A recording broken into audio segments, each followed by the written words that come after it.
তিনি বলছেন তুমি যদি ভালোবাসাকে বাড়াতে চাও তাহলে মানুষের সাথে খুব বেশি মেলামেশা করতে যাও, একটু কম মেলামেশা করো, একটু দূরত্বে থাকো, তোমাকে মানুষ ভালোবাসবে। আর তুমি যদি খুব বেশি ডুব দাও না, তখন তোমার মূল্য আর ব্যক্তিত্ব নষ্ট হয়ে যাবে। এক একটা কথা কতগুলো বলে শেষ করব, অনেক আছে। এক পর্যায়ে তিনি ফাতিমা রাদিয়াল্লাহু আনহা যে ইন্তেকাল, এই ইন্তেকালকে নিয়েও দুটো লাইন লিখেছেন। এই লাইনগুলো পড়তে গিয়ে চোখ দিয়ে পানি চলে আসছে।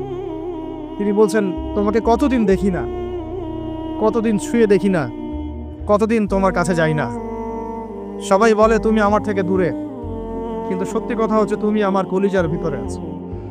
এমন করে লিখেছেন ফাতিমা রাদিয়াল্লাহু আনহা সম্পর্কে। হে আমার প্রিয়তমা, তোমাকে কতদিন দেখি না, তোমার চেহারা কতদিন দেখি না, তোমাকে কতদিন ছুঁইতে পারি না। হ্যাঁ, সবাই বলে তুমি আমার থেকে দূরে চলে গেছো, কিন্তু আমি জানি তুমি আমার কলিজার বক্ষ পিঞ্জরে আছো।